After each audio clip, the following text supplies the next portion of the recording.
Buenas noches con todos.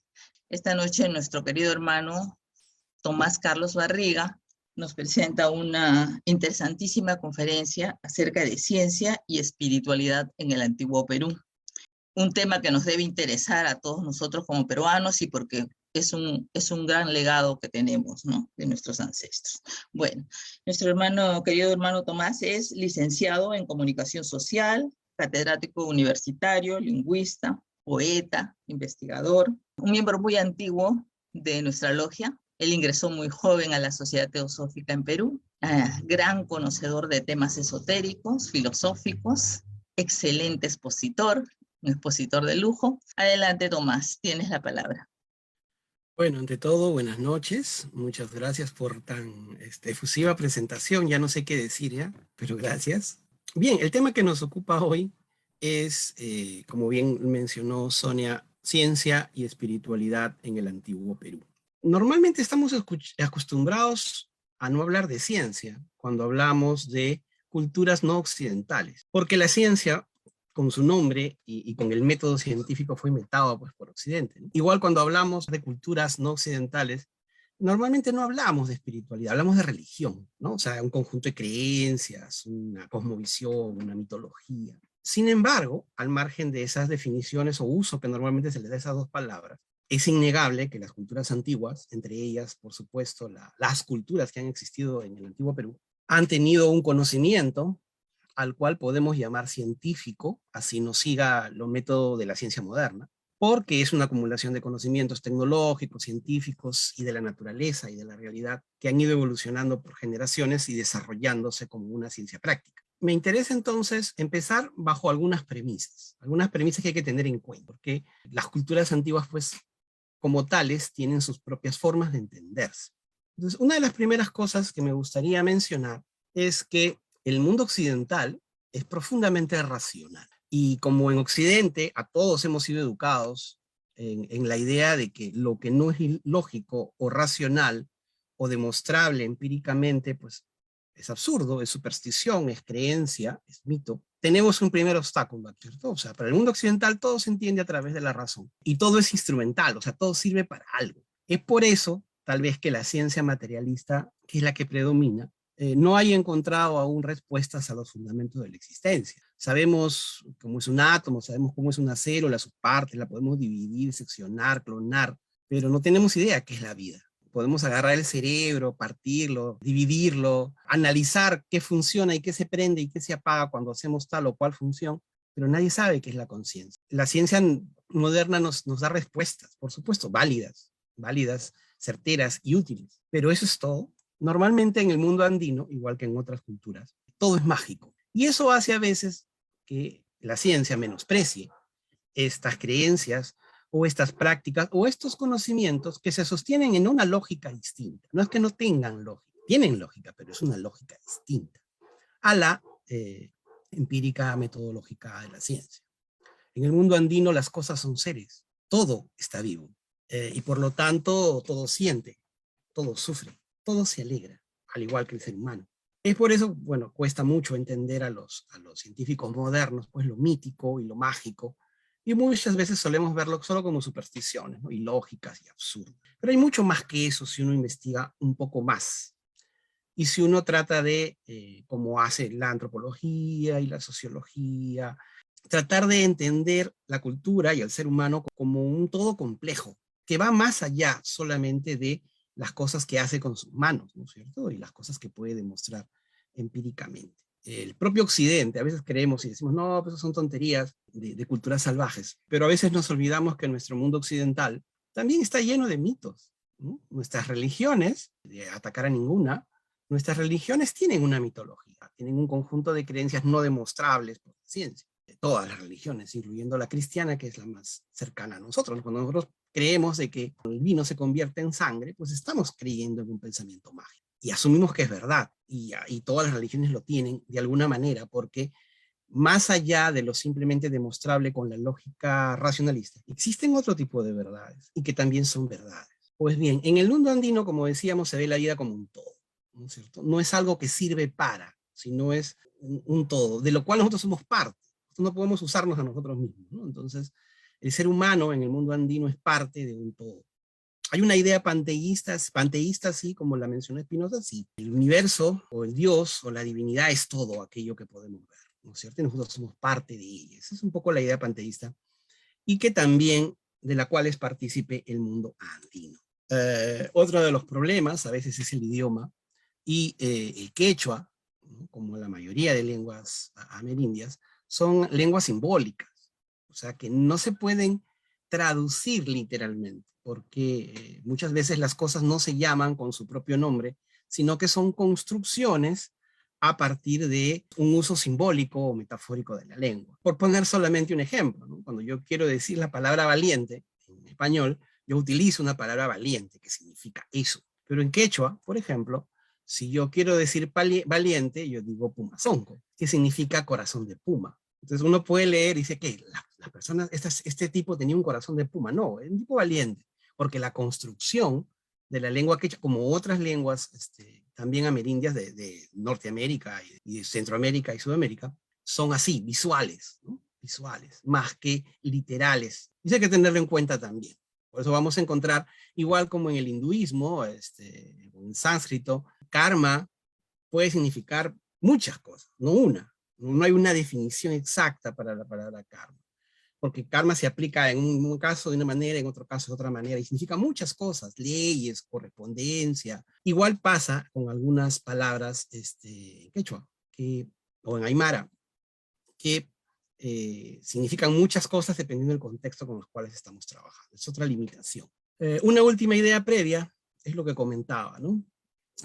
Hagamos algunas diferencias entre religión y espiritualidad. Yo no voy a hablar hoy de religión inca o religión andina, sino de ciencia y de espiritualidad. ¿Y qué es la espiritualidad en relación con la religión? Bueno, la religión normalmente es entendida como una creencia en un dogma y la práctica de ese dogma, ¿no es cierto? Esta es la verdad, me ha sido revelada. Hay un libro probablemente, o textos sagrados, o una enseñanza que me dice que debo comportarme de una manera, y yo voy a practicar esto que me dice. Y a eso le llamamos religión.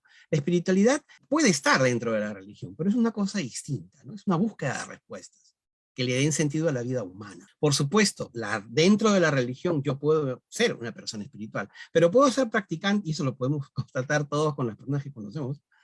Podemos ser miembros de una religión, ¿no? Podemos pertenecer a una religión, cualquiera que sea la religión a la que pertenezcamos, y no ser espiritual. Es decir, no realizamos realmente en nuestra vida una búsqueda que le dé sentido valioso, trascendente a nuestra vida, a pesar de que practicamos una serie de rituales o normas dentro de nuestras propias creencias religiosas.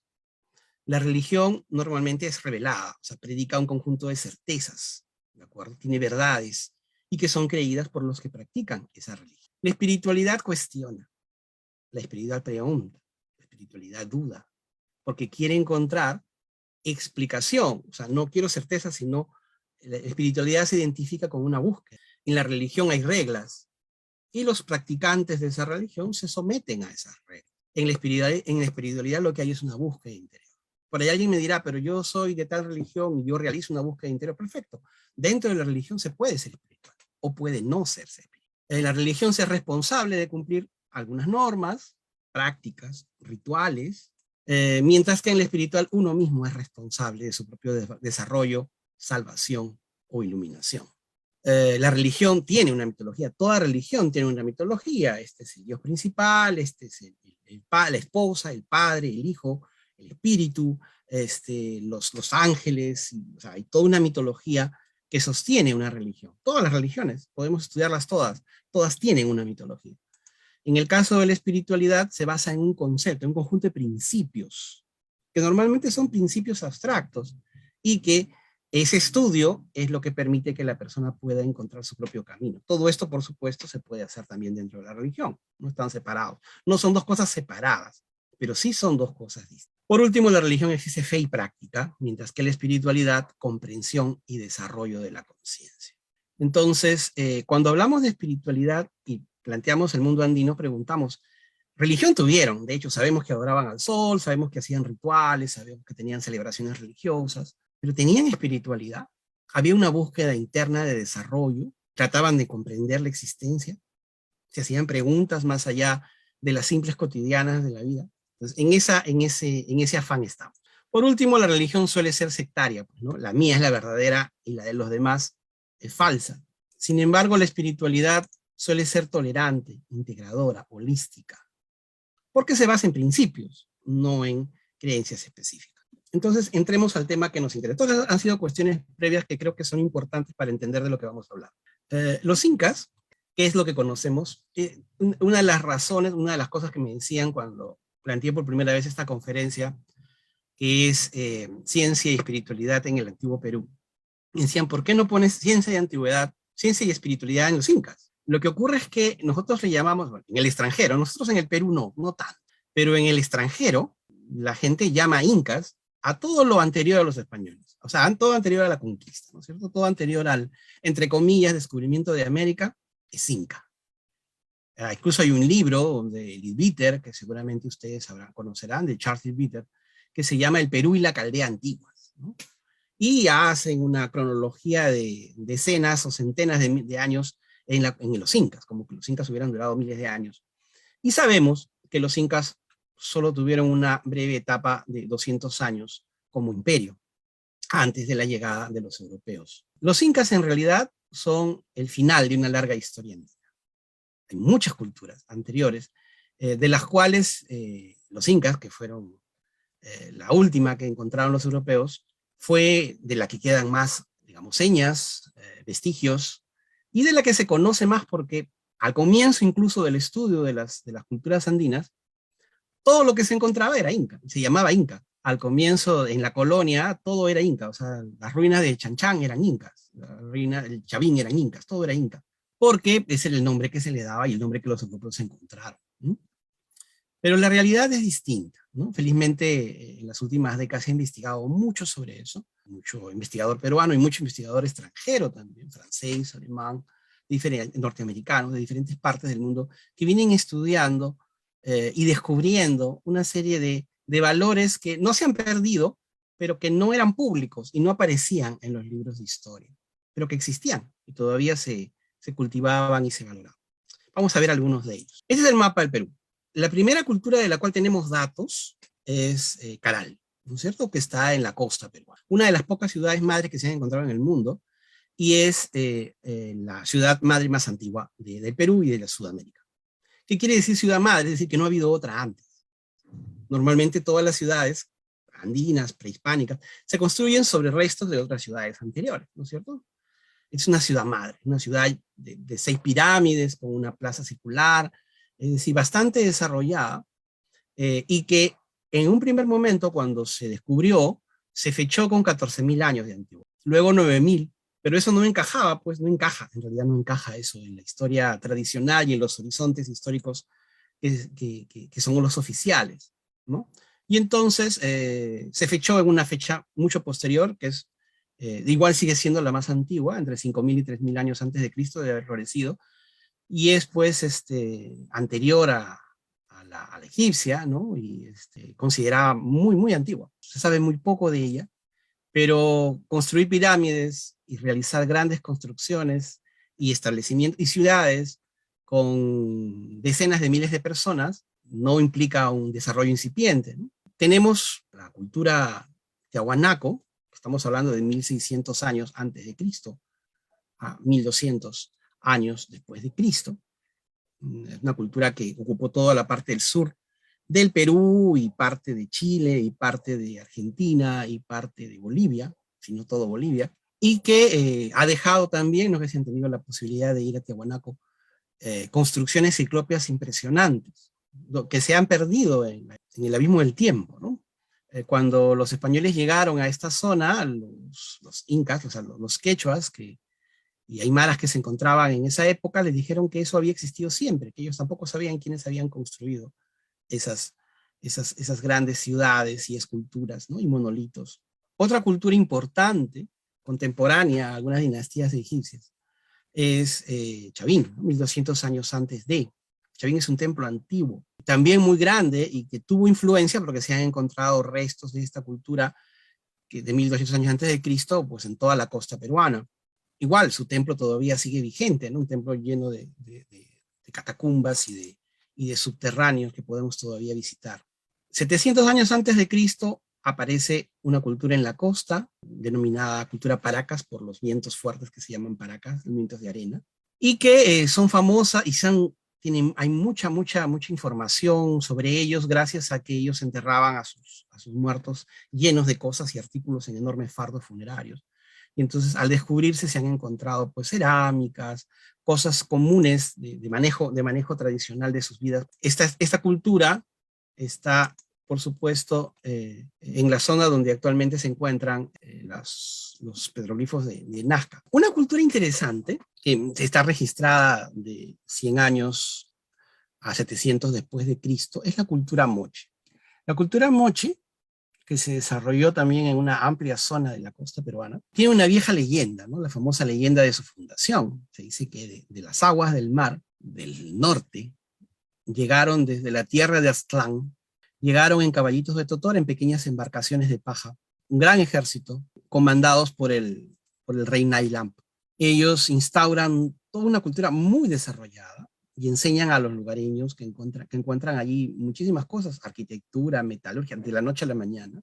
Hay un despegue cuando llegan los moches, que llegan del mar, de su cultura y de su desarrollo en todos los aspectos de la vida, practicantes del culto a Yampayek, un dios llamado también dios degollador, pero que tiene algunas similitudes con algunos dioses mayas, ¿no? Con algunos dioses también devoradores mayas. Ellos también crearon grandes ciudades y tuvieron mucha influencia en grandes zonas de lo que hoy es Perú.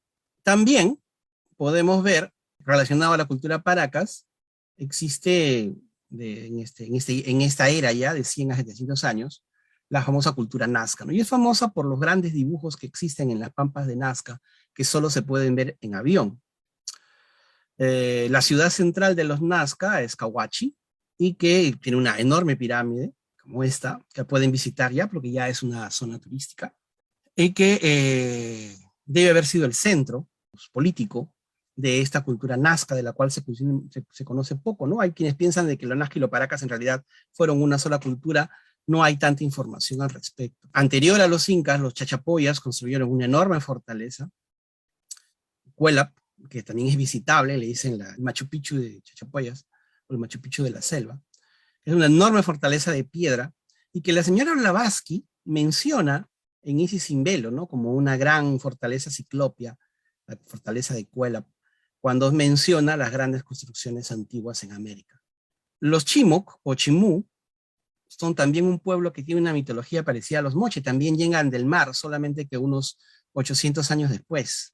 Y al igual que los aztecas conquistaron a los mayas y los reemplazaron, y construyeron sobre, ¿no? Y en copia de, igual los Chimoc hicieron lo mismo con los moches, ¿no? Reemplazaron sus construcciones, construyeron la gran ciudad de Chanchán, que es una ciudad de barro, la ciudad de barro más grande del mundo, ¿no? Con enormes palacios, ¿no? Y con una arquitectura muy hermosa, ¿no? Basada principalmente en el mar, que se puede visitar, por supuesto, en el norte del Perú. El anterior imperio al Inca, del cual se tiene muchos vestigios, es el imperio Huari, que se le llama imperio ya por su extensión geográfica. Miren cómo nos hemos salido del Perú solamente y estamos ampliando a Sudamérica. Hay muchas ciudades huaris, como Piquillacta, que es una hermosa ciudad huari bien conservada, muy cercana al Cusco, y que acá están las fotografías de la entrada a Piquillacta, y que ocupó ya buena parte de lo que posteriormente sería el Tahuantinsuyo, ¿no? Al norte los límites pues eran los pueblos Chimuc y Moches, pero ya incluía este imperio huari, un gran avanzado nivel de civilización, y sobre este imperio Huari es el que se construye el Tahuantinsuyo o imperio de los incas, que solo duró, pero en realidad el imperio son los últimos 200 años, previos a la llegada de los españoles. Entonces estamos hablando de hasta el río Maule en Chile, toda la zona de Mendoza, la zona del Chaco, la zona en Argentina, ¿no? La zona norte, noroeste de Argentina, buena parte de Bolivia, ¿no? Hasta Ecuador, incluso hasta Colombia, que en este mapa no aparece, pero eso se puede deducir a partir de el gran corredor de caminos que crearon, llamado Capajñán, que es una red de caminos comparable en la historia, al menos del mundo, comparable solo, más de 5.000 kilómetros de caminos empedrados, comparables solo a los caminos romanos. Entonces, todas estas culturas, ¿no?, que cada una ha contribuido con su propio desarrollo a través de miles de años, ¿no?, llegan a su cereza, a su cúspide en los incas, que acumulaban y asimilaban, cuando llegan los europeos. La investigadora María Rostorovsky suele decir que el mundo andino era demasiado original, distinto y diferente para ser comprendido por hombres venidos de ultramar, preocupados de enriquecerse, conseguir honores o evangelizar por la fuerza a los naturales. Hay muchas cosas que no se comprendieron, y todo lo que no se comprendía pues fue destruido precisamente por eso, ¿no?, por falta de comprensión. Bien, ¿por qué todo este preámbulo? Porque cuando ya se entran los incas, se encuentran construcciones realmente hermosas y difíciles de realizar incluso hoy en día, ¿no? Sin contar Tiahuanaco, que es anterior, pero, por ejemplo, todavía, antes todas las ciudades incas tenían ushnos, que eran pirámides truncas desde donde el inca realizaba sus ceremonias rituales, casi todos destruidos, por supuesto, por la extirpación de idolatría. En la época de la colonia solo viven dos, me parece que dos importantes, el de Ayacucho, ¿no?, el de Vilcashuamán, que es este, y otro en Huanucopampa, ¿no? Casas enormes, entonces acá no hay una persona para que lo podamos ver, pero en realidad son casas enormes, como de 4 pisos, todas hechas de barro. Machu Picchu, que todo el mundo conoce, o es Choquequirao, que está más a la selva de Machu Picchu y que es 4 veces más grande que Machu Picchu. Y construcciones de este tipo, ¿no?, como Ollantaytambo, como Sacsayhuamán, que podemos ver sus piedras ciclópeas traídas, quién sabe cómo, en una época donde no había tractores, y que construyen pues fortalezas de este tipo, ¿no?, que son las de Sacsayhuamán, que desde abajo ustedes ven una fortaleza, pero cuando la ven desde el aire, en realidad ven una construcción bastante simétrica, digna de grandes arquitectos. No estamos hablando de personas que van construyendo y acumulando piedras para defenderse. Estamos hablando de una planificación, de una proyección. Esto no se hace juntando piedras. Se han realizado pues muchísimas investigaciones, ¿no?, acerca de la ciencia, la tecnología y también, por supuesto, las formas de cosmovisión y de ver el mundo que tenían los antiguos peruanos. Este es un fragmento del Capajñán, por ejemplo, que atraviesa montañas, cordilleras, punas, ríos, ¿no? En algunos casos muy simple, como este, en algunos casos muy simple, y luego también en otros casos con muros a los lados, a veces muy altos y a veces muy bajos como este. Son fragmentos del Capajñán con puentes realizados con diferentes materiales de las zonas para poder cruzar grandes quebradas, ¿no?, y con grandes extensiones. Como digo, el Capajñán, aquí está un mapa del Capajñán. Actualmente hay muchos proyectos para restaurarlo en muchas partes del Perú y fuera del Perú, ¿no? El Capajñán era un recorrido, miren, partía desde Pasto en Colombia hasta muy cerca de lo que hoy es Santiago en Chile, ¿no? Llegaba a Humahuaca, y es decir, pasaba por La Paz, Cusco, y es un doble camino, uno que va por los Andes y uno que va por la costa, y con uniones e intersecciones a los lados. No estamos hablando de poca cosa. Por supuesto, esto no lo hicieron los incas en 200 años. Es una construcción acumulada de muchas culturas que a través de los años pues fueron sobreponiéndose unas a otras y evolucionando como han evolucionado pues todas las culturas. Porque es importante comprender de que todos estos conocimientos no surgen por ósmosis. Una cultura no construye grandes edificios de la noche a la mañana. Requiere una evolución y un conocimiento, y más importante, una acumulación de conocimiento, que es a lo que podemos llamarle en un sentido amplio ciencia, ¿no? En el campo de la ciencia, la medicina, por ejemplo, esto ya está bastante estudiado, ¿no? Los Hampi Camayok eran los llamados médicos, ¿no?, que como ustedes saben, ya desde mucho antes de los incas, desde las culturas Paracas y Nazca, que mencionamos hace un momento, realizaban operaciones cerebrales. O sea, hacían trepanaciones craneanas, arreglaban de repente un producto de los golpes, de las guerras, ¿no?, liberaban a veces la presión sanguínea del cerebro y volvían a cerrar con placas de oro o plata o cobre, volvían a cerrar los huecos que dejaban en los cráneos y la persona vivía. O sea, se sabe que estas trepanaciones que se realizaban tenían éxito. porque después una persona vuelve a la vida, digamos, el propio hueso vuelve a crear pues calcificaciones entonces alrededor del metal, ¿no? Entonces, y se han encontrado esos restos. Es decir, las personas han sobrevivido a estas operaciones del cerebro, lo cual puede parecer fantasía, pero están los datos. Es más, es interesante mencionar que el año 51, los médicos Esteban Roca Costa y Francisco Graña Reyes realizaron una operación neuroquirúrgica, ya medicina moderna, utilizando todos estos implementos incaicos usados para la trepanación. Estas agujas, estos cortes, estos cuchillos que permitían, o estos hilos también para coser, que permitían un trabajo médico bastante efectivo, ¿no? Y que, como digo, fue planteado en una especie de experimento en los años 51 y se realizó una operación al cerebro con estos instrumentos, utilizando solamente estos instrumentos, ¿no? Esto se encuentra registrado, por ejemplo, hay muchos libros, incluso en medicina, en la Universidad de San Antonio de Abad, que describen todo este procedimiento quirúrgico, médico, como una hazaña médica, ¿no? Al utilizar solamente instrumentos prehispánicos. Desarrollaron diversas formas de cultivo, ¿no? Incluso laboratorios como Moray, para poder ver cómo crecían las plantas en diferentes microclimas. Hay muchísimos, no nos alcanzaría las horas para poner la foto de todos los andenes que hay en el mundo andino.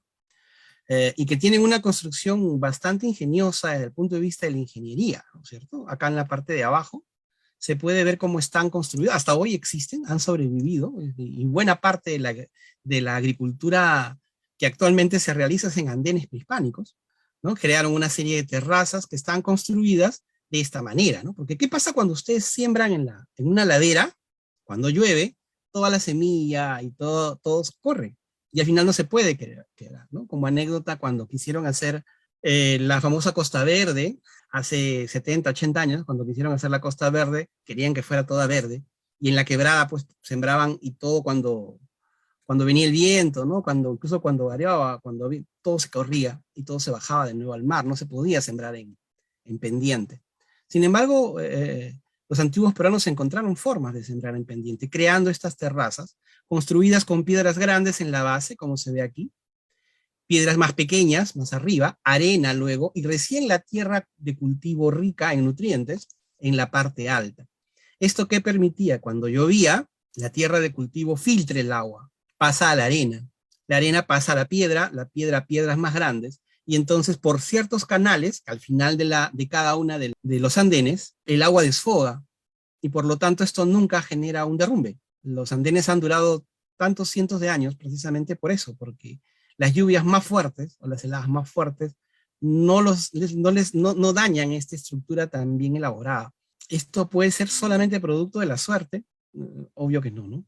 Eran enormemente conocedores del almacenamiento de comida, utilizaban piedras frías y también lugares secos para almacenar alimentos por mucho tiempo. Son inventores de diversos tipos de, ¿cómo diríamos?, conservas, desde el secado de pescado con sal hasta la creación de algunos alimentos que podían ser almacenados, ¿no?, bajo la idea de la deshidratación, como el caso de Chuño, ¿no? La papa hace 10.000 años era un tubérculo venenoso que el hombre andino trabajó, moldeó y creó. Ahora que existen más de 4.000 variedades de papa en el Perú, hay un instituto peruano de la papa que las estudia, y crearon una gran conserva con todos los nutrientes de la papa, que es el chuño, ¿no? Una papa resecada por el frío, no secada por el calor, sino resecada por el frío, por el hielo, y que puede almacenarse por años sin perder sus características nutritivas. Una de las cosas que a mí me encanta mencionar es la yupana.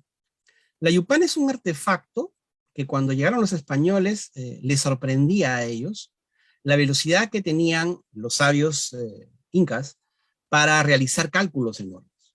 No se olviden que muchos de los españoles que llegaron eran analfabetas y con poco conocimiento matemático, ¿no? Eran más que nada aventureros, soldados.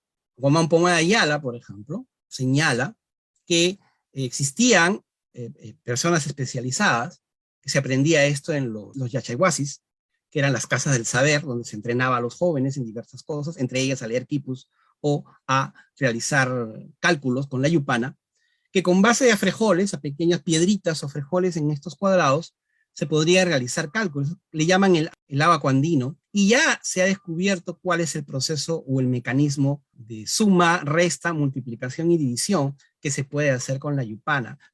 Si pueden buscarlo, hay toda una institución en Cusco, una ONG que se encarga de hacer conocido nuevamente, ¿no?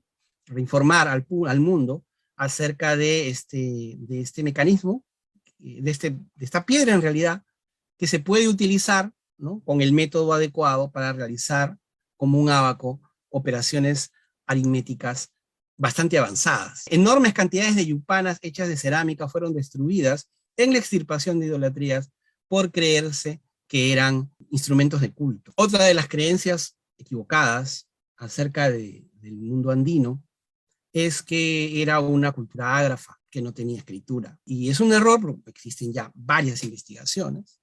El problema es que no hubo, como sí en otras culturas, una unificación de las formas de escritura.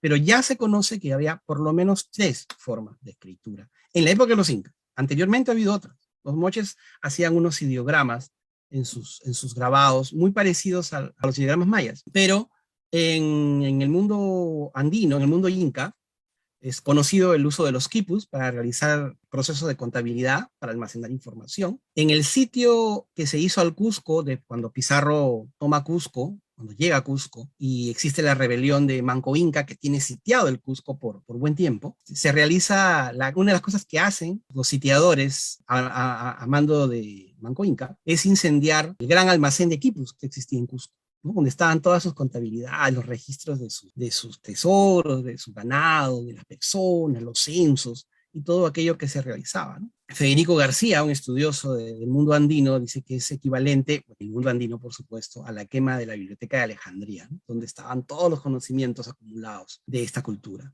Pero se sabe también, y hay varios investigadores que vienen trabajando hace décadas con el significado de los tocapus. Es que, claro, los españoles no encontraron una escritura en papel, ¿no?, ideográfica o alfabética. Encontraron una escritura de nudos que no entendían y que quemaron también porque también los consideraban causantes de idolatría. No les prestaron atención a las ropas. Esto que aparece acá abajo son los tocapus, que son pequeños recuadros con significados que podían ser leídos y que almacenaban información sobre todo de las familias, de las ascendencias y descendencias de las familias del Cusco. Hay registros históricos donde diversos nobles incas, cuando tienen que reclamar su estado político en la colonia, aparecen con tocapus, para sustentar documentariamente que ellos son descendientes de tal o cual miembro de la nobleza inca. Otra forma de escritura documentada es el uso de los barayocs, que solamente era utilizado por los gobernantes, ¿no? Eran varas como esta, normalmente cubiertas con incrustaciones en metales en general, plata, oro, pero también otros metales, y que esto era lo que llevaban los chasquis. Cuando un gobernador o el Inca quería darle información a un gobernador en otra parte, enviaba a un chasqui con esta vara, y en la vara estaban las instrucciones, estaba lo que tenía que hacer, estaban las órdenes. Eso todavía está en estudios, no se ha interpretado, no se ha traducido, pero sobre los tocapos y sobre los quipos hay decenas de publicaciones, tanto en el Perú como en el extranjero, que establecen que eran tipos de escritura y tipos mnemotécnicos también. Hay un sacerdote de la época de la colonia que menciona en una narración que muchos de los indios venían a confesarse en los inicios de la Iglesia Católica en el Perú, venían a confesarse con su atado de quipus, ¿no?, con sus pititas, y iban sacándolas y iban contando sus pecados a manera de lectura con sus manos. Pues bien, este es lo que les mencionaba hace un momento, ¿no? Estos son ideogramas Nazca que se han encontrado en su cerámica. Estos son ideogramas maya, mírenlos, muy parecidos, ¿no? En Paracas también se han encontrado este tipo de ideogramas. Y en la cultura moche son pequeños frejoles que también con diferentes colores pintados y con diferentes rayas, puntos, se utilizaban como mecanismos de comunicación. Hay mucho por estudiar todavía, pero es bastante aventurado afirmar, como se afirmaba hace solo 3 o 4 décadas, que las culturas prehispánicas no tenían escrito. Para ir acabando con esto, para entrar a lo espiritual, porque esta es la parte, digamos, científica, la parte tecnológica, se han encontrado en la isla de Pascua unas ruinas, ¿no? Las ruinas de Vinapu, que son unas ruinas incaicas, son ruinas con construcción incaica. En la misma isla existe la tradición de un rey Topa que llegó del mar y que construyó esa ciudad del gusto del famoso historiador peruano. Tiene un libro ya que se llama Tupac Yupanqui, Conquistador de Oceanía, ¿no? Porque ya existen bastantes evidencias, bastante serias, que menciona que este inca, con una serie de barcos, en la época donde su padre, Pachacute, era el emperador, realizó viajes por el mar hasta llegar a estas islas, ¿no? A las islas que ya son parte de la Polinesia. Para que se hagan una idea de lo lejos que está, acá hay un mapa de Google, que la isla de Pascua pues queda en medio del Océano Pacífico, ¿no? Que actualmente, bueno, pertenece a Chile. En el campo de la física, no tenemos datos. La construcción de canales como estos, donde ustedes ven el agua detenida, pero son canales que transportan agua. ¿Cómo pueden transportar agua con agua detenida? No es que no está detenida, sino que el grado de inclinación, que es constante en todo el recorrido de este canal que tiene kilómetros, es muy pequeño, es un grado. Entonces permite que el agua uno la mire y parezca estática, pero muy lentamente el agua está avanzando de manera constante. Entonces, y estos son además canales hechos, miren, cortados con ángulos en la piedra totalmente perpendiculares. En todo el mundo andino, y no solo en el Perú, por supuesto, sino en toda Sudamérica existen los famosos aríbalos, ¿no? Que son estas formas de construcción de cerámica, que tienen una parte puntiaguda en la parte básica que se enterraba, normalmente servían para guardar maíz o almacenar agua. Pero se han encontrado aríbalos de más de 1000 litros, enormes aríbalos, más grandes que una persona, y que pueden guardar 1000 litros de agua. Entonces acá viene un problema físico. El problema físico es que la cerámica no soporta tal presión del agua, porque estos aríbalos están construidos de cerámica. Entonces, si el envase fuera cilíndrico, la presión propia del peso del agua reventaría, no habría forma. Pero acá se está utilizando un principio físico, un principio físico que mencionaría a Pascal mucho después, ¿no? Que es que en un envase cualquiera, la presión que se ejerce sobre las paredes es proporcional al tamaño de la base. O sea que mientras más pequeña es la base, menos presión se genera en los lados. Estas grandes vasijas llamadas aríbalos, que existían en el mundo andino, todas terminaban en punta.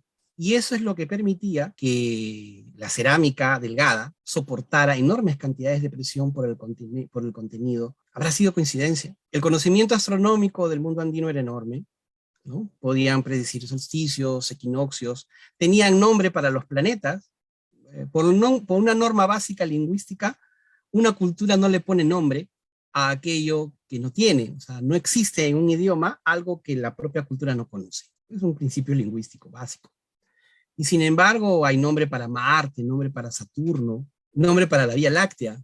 Se celebraban en base a estas fiestas astronómicas, a estos cambios astronómicos, diversas fiestas, ¿no? En el caso de los solsticios, por ejemplo, eran el Inti Raymi en junio y el Capac Raymi en diciembre. Antiguos cronistas de los inicios de la colonia también mencionan que el Cusco estaba lleno de unas zacanjas, que eran como unas especies de obeliscos pequeños de piedra, que representaban una serie de grados en toda la ciudad y en todos los alrededores del Cusco, que servían para medir fiestas cronológicas, si se quiere, ¿no? Fiestas astronómicas específicas en determinados momentos del año. Hatunmayo es el nombre de la Vía Láctea. Ilca, es curioso, ¿no? Se dice que los incas no tuvieron escritura y sin embargo existe una palabra que significa eso, escritura. O a Júpiter que le decían Pirgua, o a Saturno Jaucha, o a Marte. Otra de las cosas que no hay órgano alguno en el cuerpo humano interno que no tenga su nombre en quechua. Eran conocedores, mucho más conocedores, son esos vestigios, por supuesto, lo que queda de ese conocimiento que en buena parte se ha perdido, pero en buena parte también se está recuperando. Esto en lo que se refiere a la ciencia y la tecnología. Como habrán podido ver, que los pueblos andinos tenían un conocimiento más allá del que normalmente se les reconoce en los libros de historia colegial, que ustedes o yo hemos leído. Hay mucho todavía por descubrir, pero hay mucho que se viene descubriendo y estudiando. Acerca de la espiritualidad, y que es donde un poco entramos al tema relacionado con la teosofía, existen también muchos hallazgos en las últimas décadas Se sabe que existieron dos tradiciones diferentes desde el punto de vista espiritual. Llamémosle una solar y otra lunar. Llamémosle a una blanca y a otra roja. Una se desarrolló en la zona de Puno y Cusco, es decir, en la zona andina y alta, Puna, que es la del culto al sol, la solar, de donde son la cultura incaica. Y hay otra tradición, llamémosle roja, o del otro lado, como quieran, que básicamente está representada en el norte del Perú por aquellas culturas que se forjaron a partir de la llegada de sus fundadores por el mar. Estamos hablando de los moches o los chinos. Pues bien, estas dos tradiciones difieren bastante en la concepción del mundo. Curiosamente, como haciendo una similitud, en el antiguo Egipto existían pues el rey de la zona alta y el rey de la zona baja. Y el faraón o rey general usaba la doble corona, mezclando ambas, porque era el rey de ambas, ¿no es cierto? O sea, había dos tradiciones sacerdotales, culturales, religiosas, políticas, que se unificaban en la idea del faraón, ¿no? Que mezclaba estas dos coronas como rey de todo Egipto. En el mundo andino también existieron dos tradiciones. Una, si se quiere, del culto al sol, para llamarla de alguna manera, luminosa, y otra relacionada más con la muerte y con la guerra y con la destrucción, ¿no? Que es la tradición roja del norte. Pero nos vamos a centrar en un descubrimiento interesante. Mucho de lo que se conoce de espiritualidad andina es gracias a los estudios que en los años 50 realizó el antropólogo Óscar Núñez del Prado, un antropólogo cusqueño, que contactó después de cientos de años con una comunidad, la comunidad de los queros, que vivían en una zona muy elevada en los alrededores del Nevado Ausangate, en una zona inhóspita. Los queros se dicen a sí mismos descendientes de los incas. Es un pueblo que se aisló del mundo occidental, que no fue casi tocado por la colonia, y que su quechua, el quechua que ellos hablan, es el quechua considerado actualmente el más puro, o sea, el que se acerca más al quechua prehispánico, ¿no?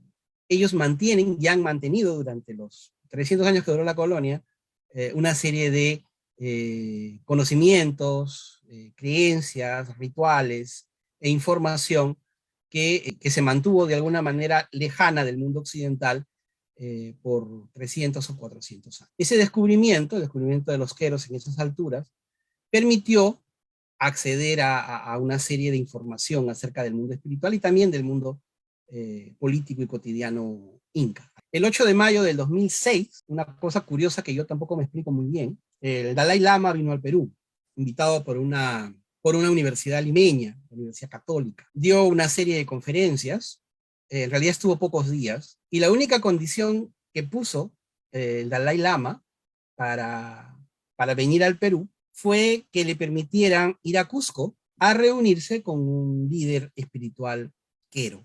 Esta es una fotografía de esta reunión, que solo duró un día, que tuvieron el Dalai Lama y el líder espiritual quero, y ese mismo día tuvo esa reunión y el Dalai Lama regresó acá a Lima, dio su conferencia y se fue. Una cosa extraña, está documentado, pueden consultar los periódicos. Hay mucha especulación al respecto que yo no quiero realizar, por supuesto, pero son interesantes y es interesante mencionar. ¿Cuál es la cosmovisión, entonces, del mundo prehispánico? Que podremos hablar, por supuesto, de los incas, pero que ya sabemos que viene de mucho más allá de los incas. La cosmovisión inca, por ejemplo, siempre, y eso se nos ha enseñado en los colegios en el Perú, que los incas reconocían tres mundos. En realidad son cuatro, pero siempre se nos ha dicho que eran tres. El Hanan Pacha, un mundo de los cielos; el Kai Pacha, el mundo del hombre; y el Uku Pacha, el mundo de los muertos, representado por el cóndor, el puma y la serpiente, ¿no? La trilogía inca. Sin embargo, ya se sabe que casi toda la simbología, digamos, mística del mundo andino no está en base a tres, sino en base a cuatro, ¿no? Y su símbolo principal, la chacana, que tiene muchas simbolizaciones distintas, se basa en el número 4, no en el número 3. Y lo que ocurre, eso también es información de Guamán Poma y llegada a nosotros gracias a Federico García, que no se tomó en cuenta un cuarto mundo, que era conocido, trabajado por los incas, que es el Hahuapacha. ¿Y por qué no se tomó en cuenta? Porque el Hahuapacha es un concepto abstracto. O sea, como el mundo de arriba, Hanan Pacha, mundo de medio, Kai Pacha, y mundo de abajo, Uku Pacha, Hawapacha es el mundo de afuera. ¿Y qué cosa es el mundo? Es el mundo, es lo que nosotros podríamos llamar, si queremos utilizar nomenclatura filosófica occidental, el absoluto. Es un mundo que no es, pero que es el origen del mundo que es. En el principio fue el Hawapacha, un mundo no manifestado, del cual habla también la doctrina secreta del señor Blavatsky, un mundo no manifestado. De ese mundo del Hawapacha, del no manifestado, surgen los tres mundos, surge el tres. Curiosamente, algunos que pueden haber, conocer un poco de cosmogénesis teosófica, podrán encontrar las referencias o la similitud. Pues bien, del Hawapacha, del absoluto, surge este mundo del tres, ¿no? El de arriba, el del medio y el de abajo. Este Hawapacha era un concepto abstracto, que cuando los sacerdotes católicos de la conquista trataron de entender, pues no comprendieron, ¿no? Más bien lo que hicieron fue suprimirlo para poder asociar esto, en la catequización que se hizo al mundo indígena, estos tres mundos con la Trinidad católica. Entonces son tres mundos. Desaparecieron este cuarto mundo, en primer lugar porque no lo comprendía, para homologar además la concepción andina con la Trinidad católica, lo que les mencionaba. De Federico García, que es el que les estaba comentando, que realizó una recopilación basada en mitos y leyendas contadas por sacerdotes todavía andinos que existen en muchos lugares del Perú. Hay esta idea de su cosmovisión, ¿no? La Tierra no siempre estuvo viva. En el comienzo era un trozo de roca extraviada en el espacio. Luego despertó, pero era estéril, como una hembra sin hijo. Sintió deseos de procrear, sus entrañas servían y sentían el fuego de la ansiedad. Entonces Titi, el doble sol, que habitaba en el Hanampacha, se fijó en ella y le envió el Camaken, su simiente, que penetró su raíz y la fecundó. En el momento inicial que se llama Pacha Viracocha y designa el tiempo remoto en el que la vida emergió de él. Esto es, digamos, un texto mitológico. Pero ¿cuál es esa cosmovisión? ¿De qué se habla? Cada uno, hay tanto una similitud con la concepción moderna del inicio del universo, llamémosle gran explosión o Big Bang, y van a encontrar también bastante similitud con la cosmovisión de la cosmogénesis teosófica. ¿Qué pensaba? A ver, vamos a tratar de contar el relato, ¿ya? Rápidamente. En el inicio existía Hawapacha. Hawapacha es lo que no existe, y da como existencia la Pacha.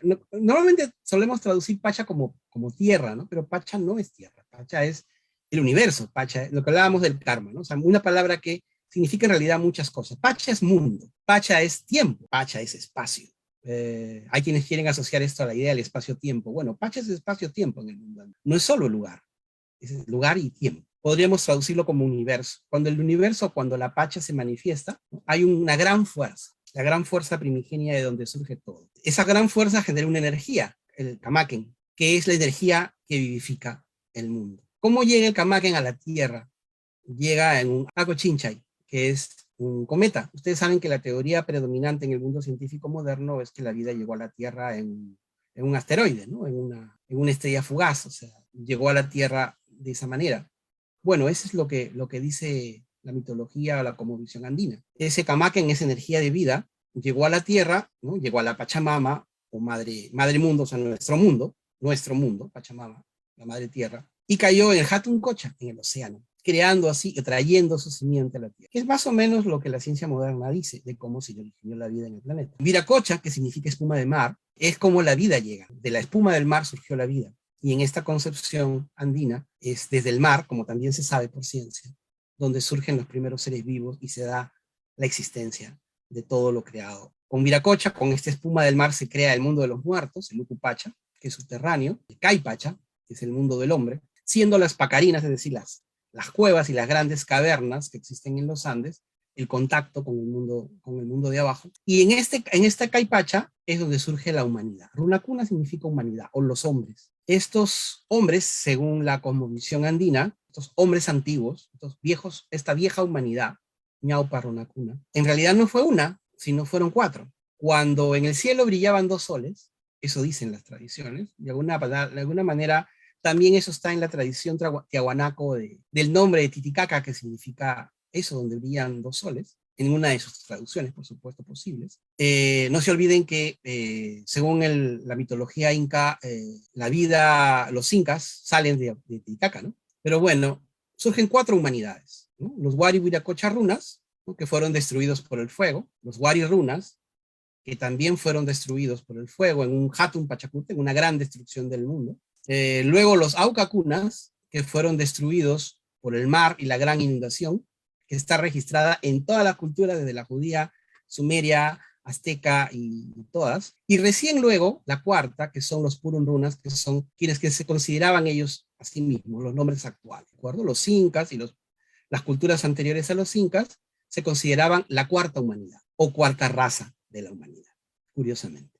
Sacado del libro que mencionaba, fueron 4 humanidades, 3 de ellas anteriores a los runas, hombre actual, fueron aniquiladas por grandes catástrofes que asolaron la Tierra, pero dejaron restos de sus costumbres y sus vidas. Algunos resúmenes, algunas ideas generales que podemos sacar de aquí. Para el mundo andino, el cosmos, la Tierra, las montañas son seres vivos. Se complacen, se enojan, se alegran o entristecen. Por lo tanto, viene la idea del pago, ¿no es cierto? Yo voy a entrar a un lugar y hago un pago a esta montaña porque esta montaña tiene que estar alegre conmigo o me devorará.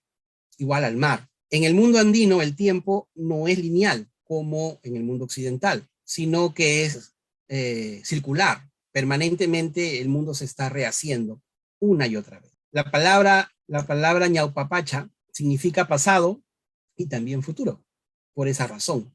Ahora, es difícil para nosotros entender cómo es eso de que pasado y futuro son lo mismo. Claro, es que nuestra concepción racionalista occidental ve al mundo como una cosa lineal, ve al tiempo como una cosa lineal, ¿no? Hay que hurgar un poco más para tratar de entender esta forma de tiempo circular, espiral, con el cual se conoce tiempo, o es la concepción andina. En esta estructura, si se quiere, de espiritualidad, existen muchos personajes que valdría la pena mencionar, ¿no? Uno de ellos son los Huátoco, que son de alguna manera los augures, los adivinos, que ven el futuro y el pasado. Y ahí viene el apellido Huatuco, que tiene mucha gente hoy en el Perú. Y su estructura, si se quiere, jerárquica, por llamarla de alguna manera sacerdotal, ellos llaman huacas, o se llama huacas, a todos los sagrados. Desde una pequeña cosa que yo pueda tener sagrada en mi casa, hasta un templo, o hasta cualquier cosa sagrada. Los pacos o yatiris son los brujos, ¿no? Los curanderos, y luego en esa estructura van subiendo, digamos, de jerarquía y de poder los Pampa Misayo, luego los Alto Misayo, hasta llegar a lo que ellos llamaban el Vilak Uma o sumo sacerdote, que como ya se sabe, era el Urin Inca, es decir, otra de las cosas que los españoles no entendieron muy bien era la idea de 2 reyes. El mundo andino tenía 2 reyes, 2 incas, un Hanan Inca y un Urin Inca. Uno era el rey, el político, y otro era el rey religioso. El Urin Inca, ambos tomaban las decisiones, y muchas de las panacas que existen en el Cusco eran Urin y otras eran Hanan, es decir, que pertenecían muchos incas fueron sacerdotes más que políticos, y muchos otros incas fueron políticos más que sacerdotes. Pero el gobierno se realizaba en 2, un lado político y un lado espiritual. ¿Cuál es la concepción de la muerte que tenía? Para el mundo andino, la muerte no es más que un paso a otra vida, como en casi todas las culturas antiguas, ¿no? Al morir, el kamaken, la energía vital, que podríamos identificar con prana, sale del hombre y se funde con el universo. La conciencia del hombre nace a una vida que continúa la presencia. Esa es la concepción de la muerte. Curiosamente hay un mito, el mito del Alcuyana, que habla de que el muerto desorientado necesita un perro negro que lo guía en la oscuridad para llegar al otro mundo. Y es un mito que existe en varias partes del mundo andino. Por supuesto, esta es una fotografía de Anubis egipcio, pero el mito del Alcuyana, es decir, del perro negro, que conduce a los hombres hacia al otro mundo, es también algo curioso que existe en otras culturas, ¿no? Esto lo menciona en su libro Tahuantinsuyo, El mundo de los incas, Teresa de Vergara, en una publicación del año 2000. Existe en la concepción andina, que ha quedado todavía hasta la época moderna, la idea de que el muerto vive, está cerca a nosotros y se encuentra todavía alrededor de nosotros en energía, ¿no? 5 días, a veces 6, a veces 8, después del entierro, ¿no? Y es por eso que después de ese tiempo corta los lazos con los vivos, ¿no? Es por eso que en muchas comunidades andinas existe la idea de lavar su ropa durante los días siguientes a su muerte, ¿no? Y para un poco limpiar su energía y que pueda pasar tranquilamente hacia el otro plano, no generar vínculos. Esa es la famosa ceremonia del Pichay, que todavía existe en muchas zonas del mundo andino. Se realiza para tratar de romper rápidamente los vínculos del muerto y que pueda ir hacia el otro mundo tranquilamente. Simbólicamente, como decía hace un momento, el mundo andino está representado por la chacana, este símbolo que todos conocemos y hemos visto alguna vez en diversas representaciones. Este símbolo se utiliza para muchas cosas. Por ejemplo, para graficar el cielo. Ustedes saben que se identifica la chacana con la Cruz del Sur, ¿no?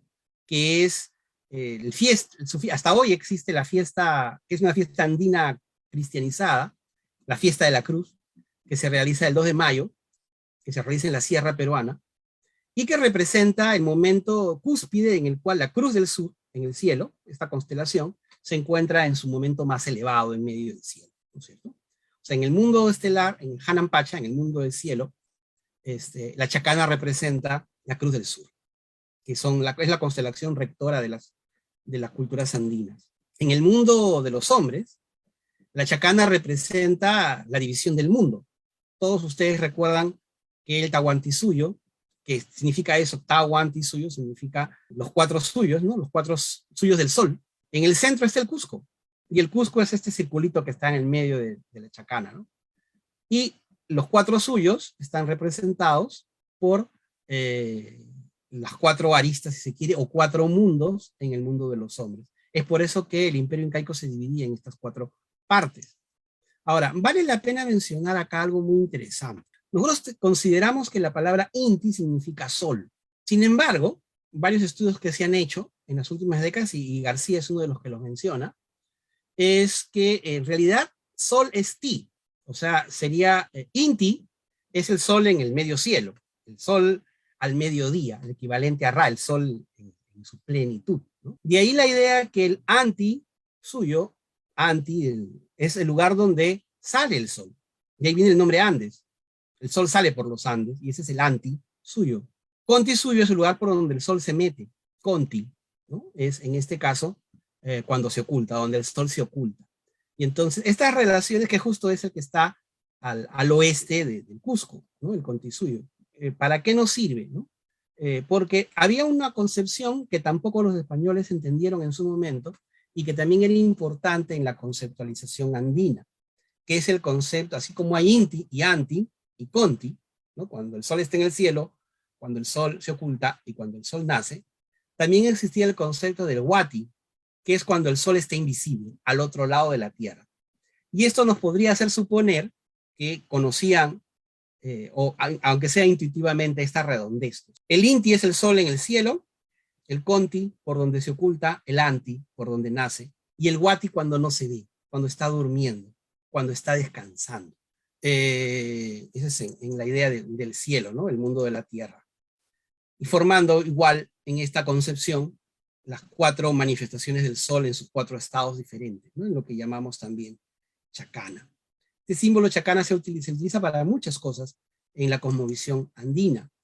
Cuando se describe Lucupacha, se dice que también está dividido en 4, ¿no? Ayas son los muertos, Chauca son los peces, Hamawiñay son las semillas, y el Amaru, que representa el mundo de los, no de los demonios exactamente, ¿no? Sino el mundo bajo tierra, si se quiere, el mundo subterráneo. El Lucupacha, el mundo de abajo, está dividido también en 4. El Caipacha, nuestro mundo, también se divide en 4, ¿no es cierto? Y que está marcado por los equinoccios y los solsticios, que el mundo andino tenía bastante claro, ¿no es cierto?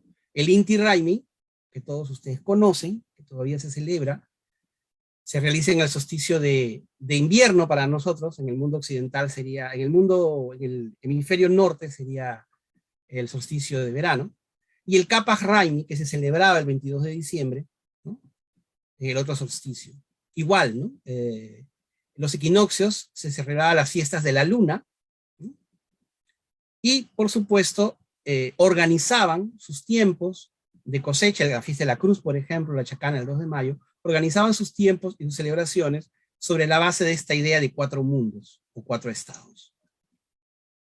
El cielo estaba compuesto por el Inti, arriba, Quilla, su esposa, la luna, abajo, Chasca, que son las estrellas, predominantemente Venus, que era la más luminosa, y el rayo que venía del cielo, ¿no? Que era la forma como el Inti, o como la energía del cielo, llegaba a la tierra en forma de fuego, el Yapu, es decir, el trueno, el relámpago, el rayo.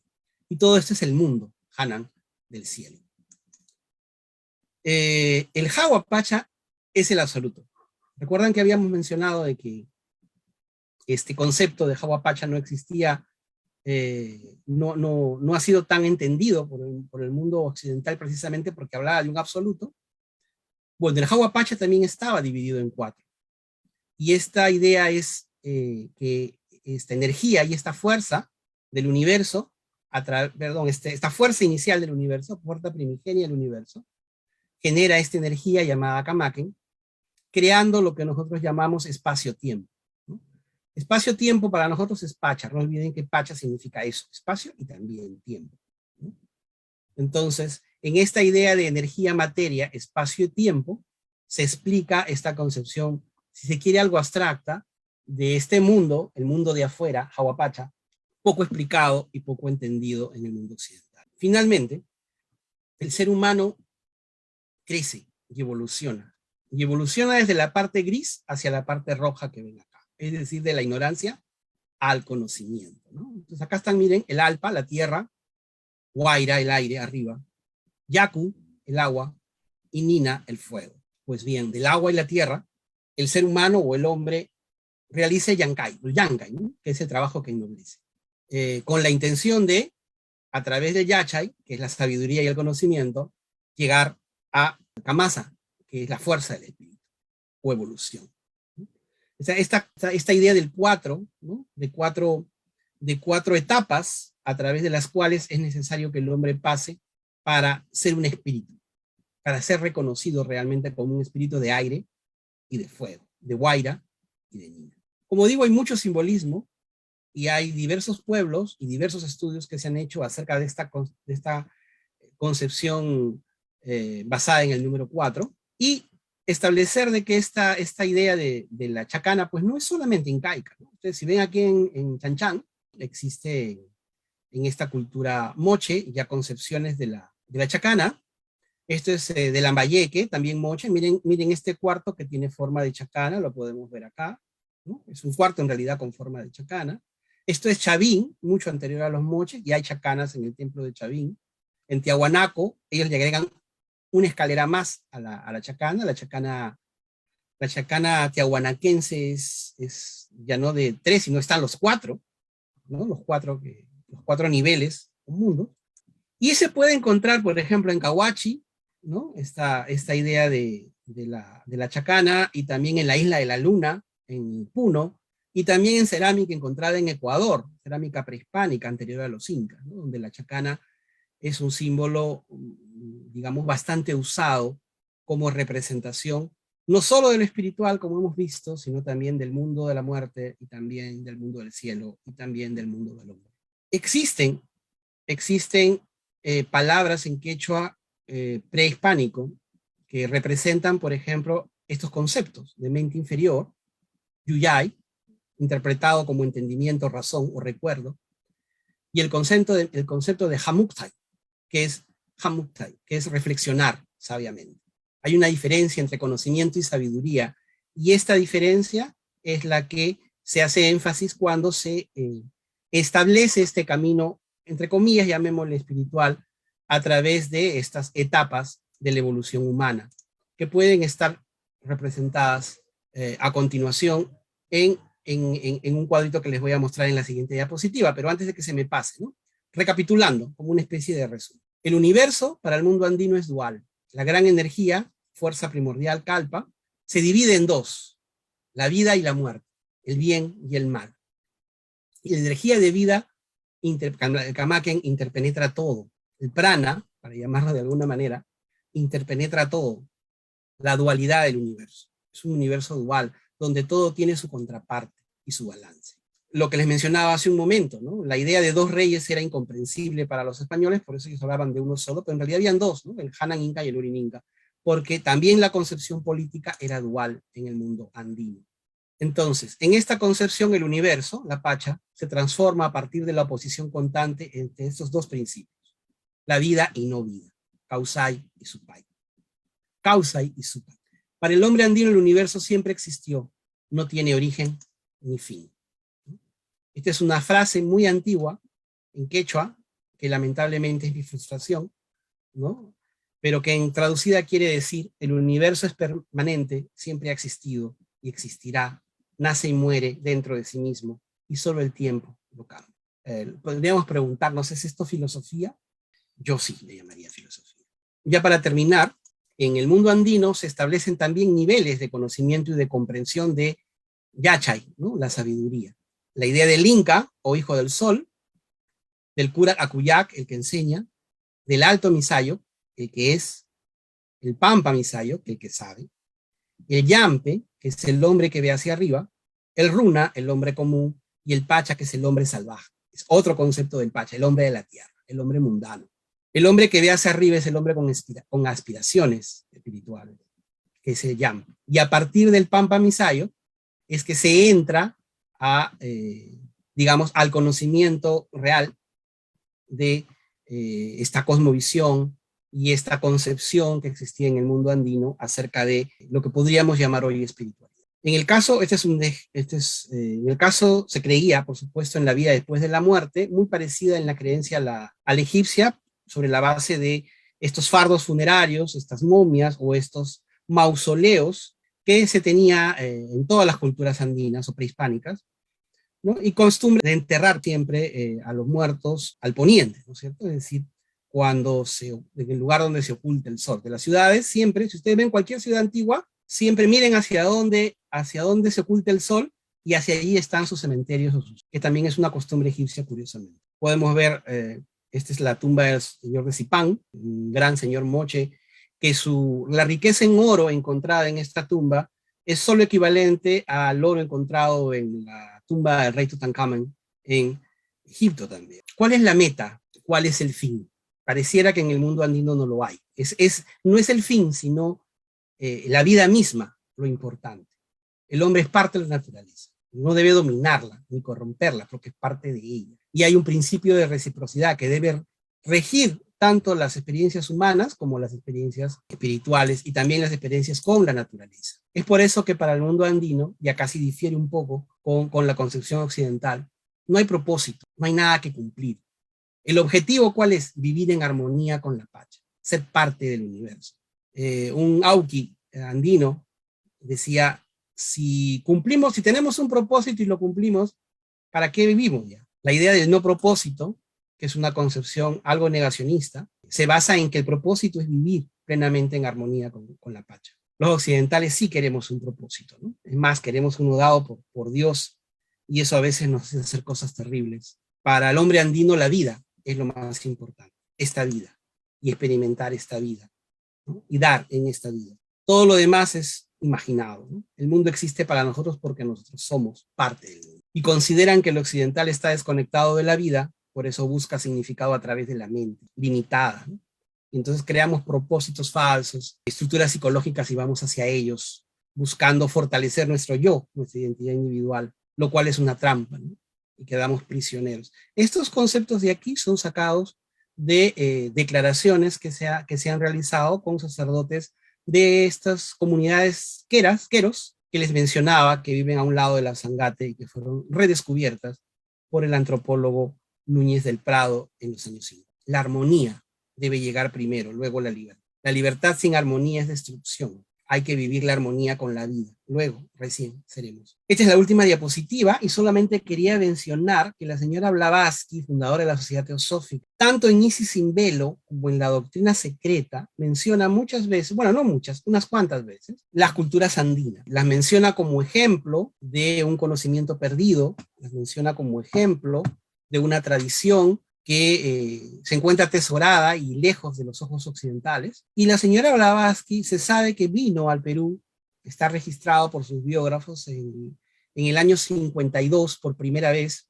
en busca de lo que podríamos llamar una logia en los Andes, ¿no? Con un grupo de personas que ella trató de contactar a partir del requerimiento de uno de sus instructores, de uno de sus maestros. Y llegó aquí al Perú. Hay unos que dicen que desembarcó en Hilo, otros dicen que desembarcó en Paracas, y de allí se encaminó a la sierra, ¿no? a la sierra cusqueña, puneña, para establecer un contacto con esta logia o este grupo de personas que no se sabe dónde están, pero que en teoría deben existir hasta la actualidad. Bien, Quería hacer este recorrido rápido, perdonen si me he excedido en el tiempo y los he cansado, pero para decir finalmente que el mundo andino está aún por descubrir, como lo decía la señora Gavasque. Recién estamos levantando la punta del velo de Isis, ¿no? La punta del velo del conocimiento.